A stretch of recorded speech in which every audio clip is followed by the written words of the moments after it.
지각에도 맞고 결석에도 맞고 뭐 중간에 뭐 떠들었다고 맞고 자기 그 성적 지난달보다 떨어지면 맞고 그걸 또 자기가 또 목표하는 점수를 또 내라고 해요. 내가 이 점수를 성취하겠습니다. 그거에 도달하지 못하면 맞고 그리고 과목별로 또 이제 기준 점수가 안 되면은 그것도 맞고 왜 이렇게 이 전주 시내에서 체벌이 제일 심한 학교였어요. 정말로 체벌이 가장 심한 학교. 자, 그 학교에 가니까 이제 굉장히 스트레스를 많이 받잖아요. 예. 토요일에도 학교 가고 주일에도 학교 가고. 자, 여러분 이렇게 우리가 익숙한 곳, 편안한 곳을 떠나서 새로운 삶을 시작하는 것은 쉽지가 않죠. 자, 그런데 살다 보면 자기가 머문 곳에서 떠나야 할 때도 있고 그리고 우리가 낯선 곳으로 가야 할 경우도 있습니다. 오늘 말씀 바로 4,000년 전에 지금으로부터 최소 4,000년 전에 한 사람이 있었습니다. 그는 저기 보면 지도에서 저 우르라고 보이죠? 오른쪽에 우르. 예. 티그리스강, 유프라데스 강이 흐르는 이 지역 메소포타미아 지역에 우르라고 하는 곳에서 살았던 한 인물이 있습니다. 그의 이름은 아브람이었어요. 아브람이 살았던 이 우르는 메소포타미아 문명이 꽃피었던 지역 안에 있었습니다. 자, 그런 가운데 이 지역을 보면 농사와 무역으로 엄청 번영했던 도시였습니다. 그리고 우르의 유적을 발굴하니까 상당히 세련된 문화를 가지고 있었고 그리고 굉장히 큰 규모였습니다. 자, 이렇게 번창했던 곳, 부유한 곳에서 아브람이라고 하는 사람이 살았어요. 자, 그런데 어느 날 하나님이 아브라함을 만나 주십니다. 아브라함에게 나타나셔서 아브라함에게 말씀하시는 거예요. 너는 너의 고향 친척 아버지의 집을 떠나라. 그리고 내가 너에게 보여줄 땅으로 가라. 하나님의 말씀이 있었습니다. 그 내용은 두 가지죠. 요약을 하면 하나는 떠나라, 하나는 가라. 두 가지의 명령을 내포하고 있습니다. 그는 먼저 그의 고향 우르를 떠나야 해요. 그가 태어나서 자란 곳, 결혼해서 가정을 이룬 곳, 그리고 그의 삶의 터전, 그의 친구들, 그가 행했던 모든 일들이 있는 그곳을 떠나야만 했습니다. 그리고 그는 이제 새로운 곳으로 가야 하는 거예요. 하나님께서 보여줄 땅으로 가야 하는데 아브라함은 아직 그 땅이 어딘지를 알지 못하는 거예요. 그래서 그가 지난번에 지구라트라고 하는 건물 보여준 거 있죠? 신전으로 그렇게 생각되는 건물이었어요. 엄청난 문명을 자랑했던 거죠. 벽돌로 거대한 건물들을 많이 세워놨죠.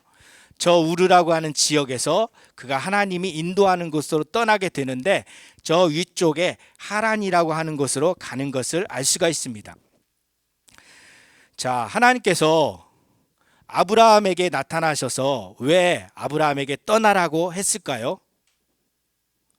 왜냐하면 아브라함이 살던 이 우르 지역은 우르는 우상 숭배가 많았던 지역이기 때문에 그렇습니다. 고고학적으로 유적을 발굴해 보니 이 우르의 집들을 보니까 보통 다 2층집으로 되어 있다고 그래요.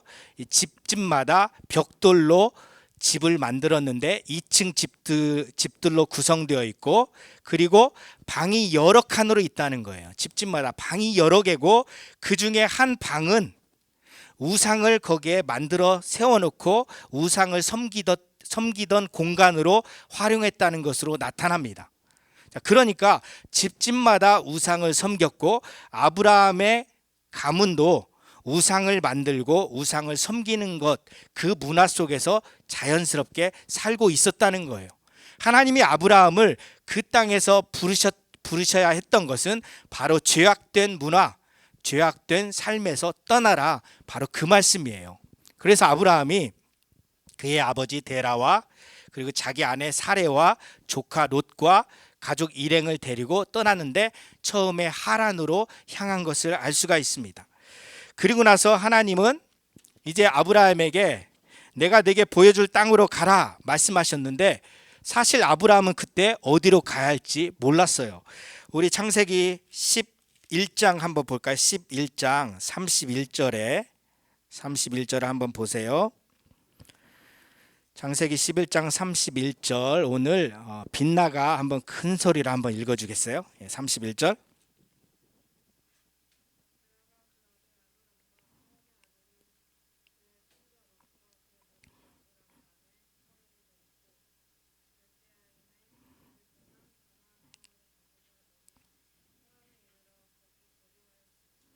예, 갈대아 우르를 떠나 가나안 땅으로 가고자 하더니 중간에 하란으로 향하였다는 거죠. 하란에 이르렀다. 이것은 나중에 창세기를 기록한 이가 기록한 거예요. 우리는 알고 있어요. 모세가 창세기, 출애굽기, 레위기, 민수기, 신명기 이렇게 5권의 책을 기록한 걸 알고 있어요. 그러니까 이 아브라함은 가나안 땅으로 향하고 있었다. 그런데 그 당시에 아브라함은 정확히 몰랐다는 거예요. 하나님이 인도하시는데 그는 다른 성경의 말씀을 보면 어디로 가야 할지 갈 바를 알지 못하고 갔다는 거예요. 하나님의 말씀에 따라서 그는 순종하여서 갔어요. 그래서 텐트를 치고 이동하고 그러는 거예요. 텐트를 치고 거기에 머물고 그리고 다시 텐트를 걷고 다시 이동하고 하나님이 인도하시는 곳으로 가는 것이었어요. 하나님의 인도함을 받으면서 그냥 믿음으로 가는 것이었죠. 그리고 하란에 이르렀을 때 그의 아버지 데라가 죽었습니다. 그 하란에 한동안 살았던 것으로 생각합니다.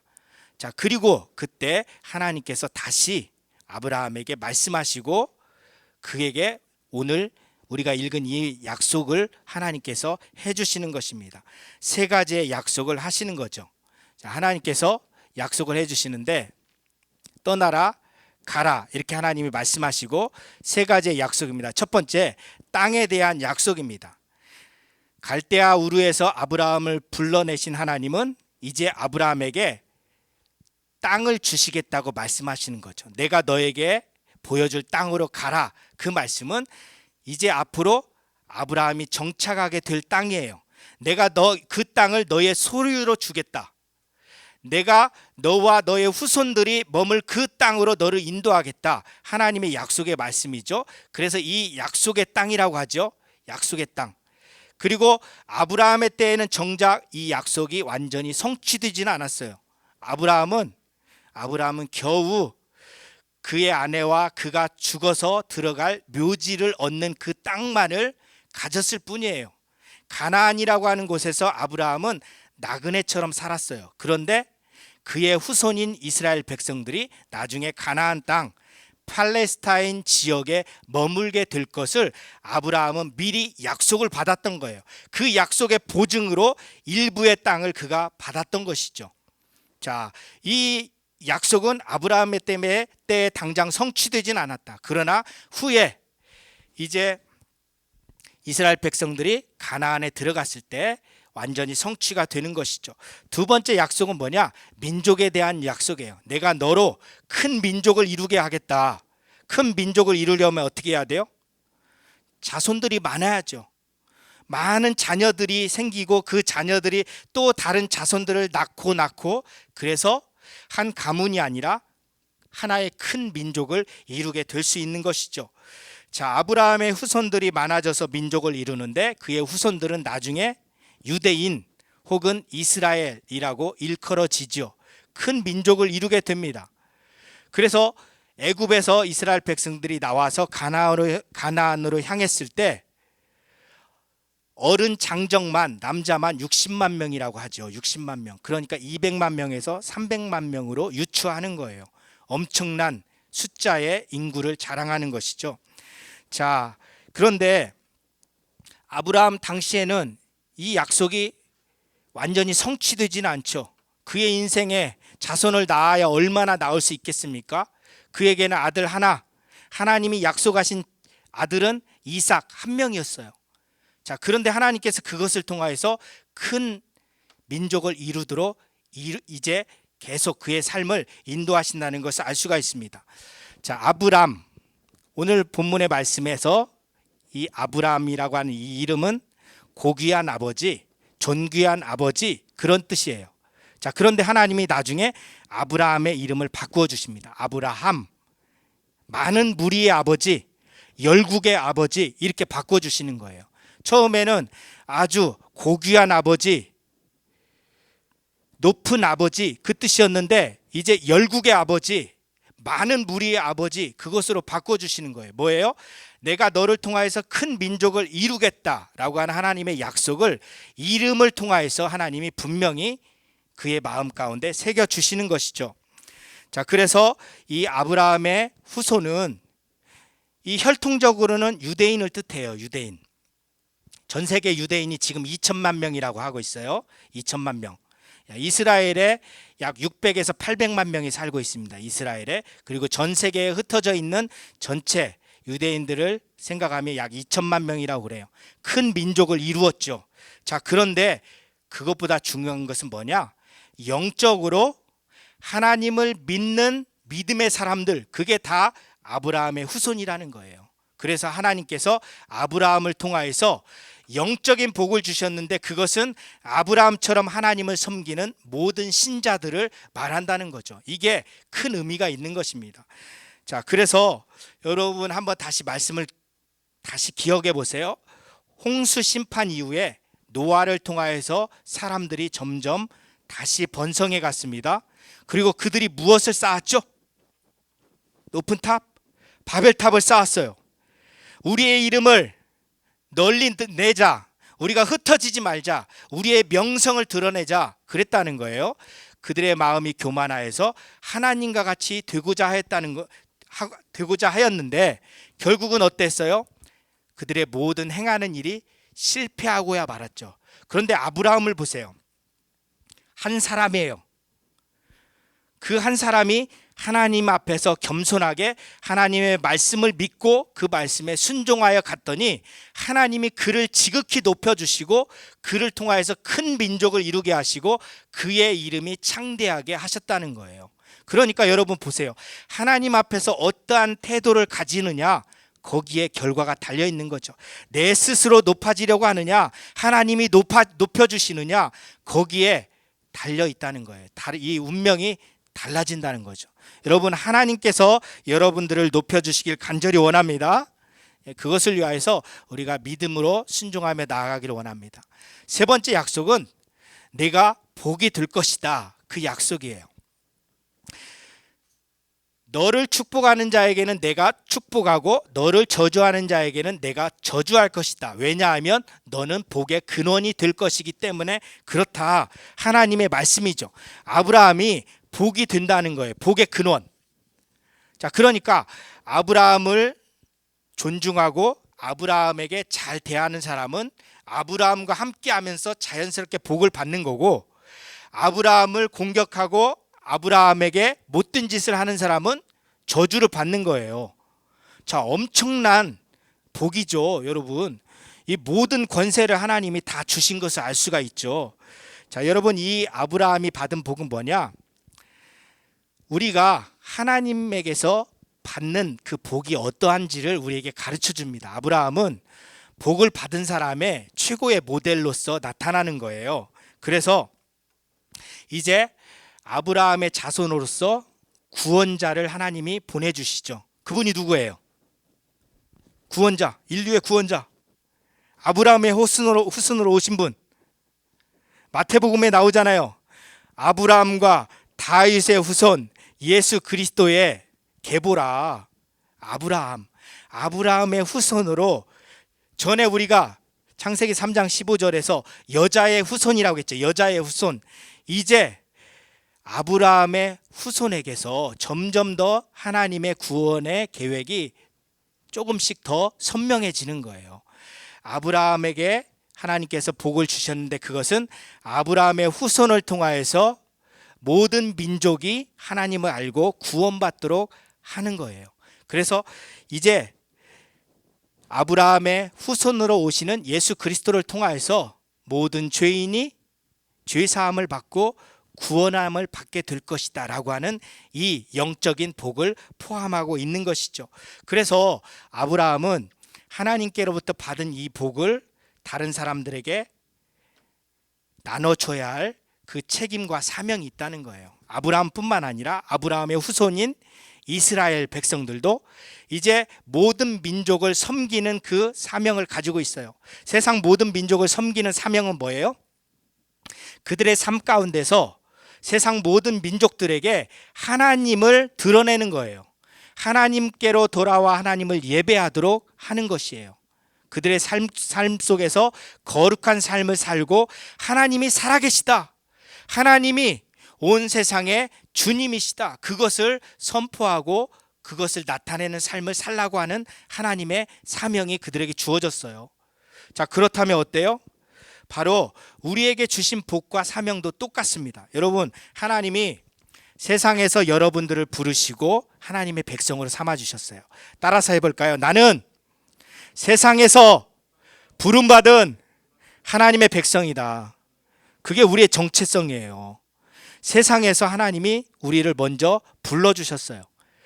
그리고 하나님의 백성이라고 말씀하시고요, 더 친근한 표현으로 하나님의 자녀다 이렇게 말씀하시는 거죠.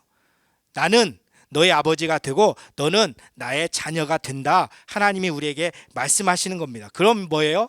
우리는 하나님의 자녀로서 하나님으로부터 모든 좋은 것을 받아 누릴 수 있는 것이죠. 하나님의 자녀의 특권이에요. 여러분, 우리는 예수님을 믿음으로 영생을 받았어요. 그리고 여러분들이 예수님의 이름으로 기도하면 하나님이 다 응답하실 거라고 말씀하고 있어요. 여러분들이 하나님께 지혜를 구하면 지혜를 주신다고 말씀하고 있어요. 여러분들이 하나님께 어떤 특별한 은사와 여러분들에게 하나님께서 주실 그 재능을 구하면 하나님이 주신다고 말씀하는 것이죠. 날마다 우리에게 새로운 힘을 주세요. 날마다 영혼의 양식을 우리에게 주시는 것이죠. 자, 여러분, 우리는 이미 받은 것이 있는데 뭐냐? 우리가 세상을 다스릴 수 있는 권세를 받았다는 거예요. 여러분, 우리가 세상을 두려워하지 않아야 할 이유가 바로 여기에 있습니다. 세상의 모든 권세를 하나님이 예수 그리스도를 통하여서 우리에게 주셨어요. 그러면 내가 하나님의 자녀인데 하나님의 그 이름으로 선포하고 나가는 거죠. 마귀가 공격해 와도 선포하면서 믿음으로 승리해 나갈 수 있는 것입니다. 여러분, 다른 하나는 뭐냐? 하나님이 우리를 하나님의 백성으로 삼아주셨고 이제는 복음을 전하는 사명을 우리에게 주셨다는 거예요. 우리를 복의 통로로 삼아주셨는데 그것은 예수 그리스도의 복음을 전하여서 세상 사람들이 하나님께로 돌아오도록 하는 것이에요.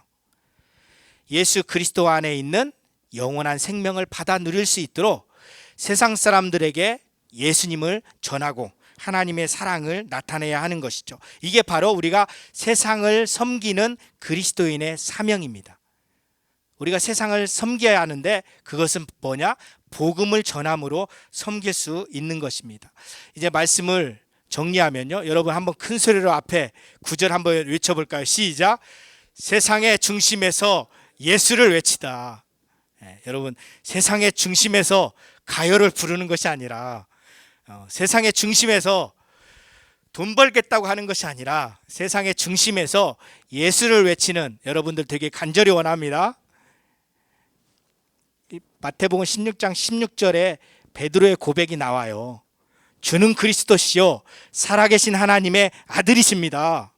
여러분, 이게 우리의 삶 가운데서 세상에서 우리가 외치고 고백해야 될 중요한 고백인 것이죠. 여러분, 이제 말씀을 정리하면, 자, 같이 읽을까요? 시작. 나는 세상에서 부름받은 하나님의 백성입니다. 자, 그렇다면 어떻게 해야 돼요? 같이 읽을까요? 죄악된 습관에서 떠나 하나님의 말씀을 따라 살겠습니다. 아브라함이 우상 숭배가 만연했던 우르에서 그의 살던 집에서 떠났습니다. 우리도 이제는 우리의 옛날에 죄악된 습관에서 떠나야 돼요. 옛날에 죄악된 습관을 버려야 돼요. 우리의 옛사람을 죽여야 한다는 거예요. 그리고 우리가 예수 그리스도 안에서 새 사람을 입은 자로서 살아야 한다는 것이죠. 그래서 하나님의 말씀에 우리도 순종하면서 살아가길 간절히 원합니다. 자, 마지막 같이 읽을까요? 시작. 세상에서 예수님을 전하는 복의 통로가 되겠습니다. 여러분 어느 곳에 있든지 무슨 일을 하든지 복음을 위하여서 살길 바랍니다. 예수 그리스도의 이 구원의 기쁜 소식을 전하는 삶을 살기를 간절히 원합니다. 이 사명을 가지고 살아갈 때 여러분의 삶이 복된 삶이 되는 것이에요. 여러분 어떤 직업을 갖느냐 중요해요. 그러나 사실 그게 우리 인생에 있어서 전부가 아니에요. 여러분 부모님들 하시는 일도 보면 젊었을 때는 어떤 일을 하다가 나중에 시간이 지나서 업종을 바꾸는 경우도 있잖아요. 필요에 의해서. 자, 때로는 자기가 하는 그 일이 점점 더 이 사회에서 사양화 되어 가지고 점점 그 직업이 그 일이 점점 더 약화되니까 새로운 기술을 배워서 일을 하는 경우도 있어요. 자, 그러니까 지금 어느 하나의 직업, 어떠한 한 가지 일만을 생각하고 내가 이것을 하면 나는 만족하겠다, 행복하겠다. 사실 그렇지 않아요. 어떤 일을 하느냐, 그것은 두 번째예요. 중요한 건 뭐냐? 내가 하나님의 사람으로서 사명을 따라 사는 거예요. 하나님의 영광을 위하여서, 복음을 위하여서 살아가면 여러분들은 복의 통로로 살게 될 것입니다. 같이 기도하겠습니다. 여러분 말씀 한번 기억하고 같이 기도할까요? 나는 세상에서 부름받은 하나님의 백성, 하나님의 자녀입니다. 죄악된 삶을 버리고 이제 전적으로 하나님을 따르겠습니다. 복음을 전하는 사명자로 살아가겠습니다. 이렇게 기도하고요. 우리 이 시간에 고3 친구들 위해서 한번 같이 기도할까요? 5월인데 자, 코로나가 벌써 2년째 이렇게 우리를 힘들게 하고 있습니다. 공부하는 것이 참 어렵죠. 집중력도 떨어지고요. 자, 그렇지만 우리 친구들 사명을 가진 사람으로서 이제 마땅히 고3 수험생으로 공부를 열심히 하고 최선을 다해서 좋은 결과를 맺고 하나님께 영광 돌리는 우리 고3 친구들 될 수 있도록 우리 같이 기도하겠습니다.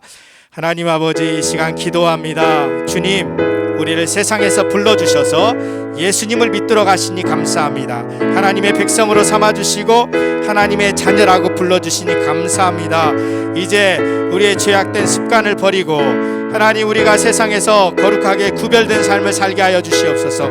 욕설을 하지 아니하고 나쁜 생각과 나쁜 행동을 행하지 아니하고 우리가 하나님의 자녀로서 하나님을 기쁘시게 하는 삶을 살게 하여 주시옵소서. 하나님의 말씀을 따라서 믿음으로 순종하며 살아갈 수 있도록 도와주시옵소서. 하나님 아버지, 우리가 세상에서 복의 통로로 살아가기를 원합니다. 예수 그리스도의 생명의 복음을 전하는 자들 되기를 원합니다. 어느 곳에 있든지 무슨 일을 하든지 하나님의 영광을 위하여서 살아가길 간절히 원합니다. 하나님 아버지, 우리 고3 친구들에게 지혜를 주시고 공부하는 데 집중력을 더하여 주시고 하나님의 영광을 위하여 꿈을 품고 하나님 공부하게 하여 주시옵소서. 하나님, 코로나로 인하여서 힘든 가운데 있지만 그래도 날마다 하나님께 기도하면서 하나님 하루하루 기도하면서 믿음으로 공부해 나갈 수 있도록 도와주시옵기를 원합니다. 우리 고3 친구들이 학생의 본분으로서 최선을 다하여 미래를 준비할 때 그 노력 가운데 하나님께서 함께하여 주셔서 모든 행하는 일들이 형통하게 하시고 주님의 영광을 드러내는 하나님의 자녀의 모습을 나타내 보일 수 있도록 인도하여 주시옵소서.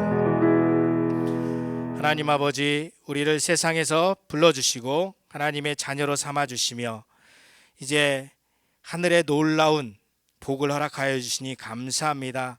하나님께로부터 오는 모든 좋은 복을 우리가 누릴 수 있게 하여 주시옵소서.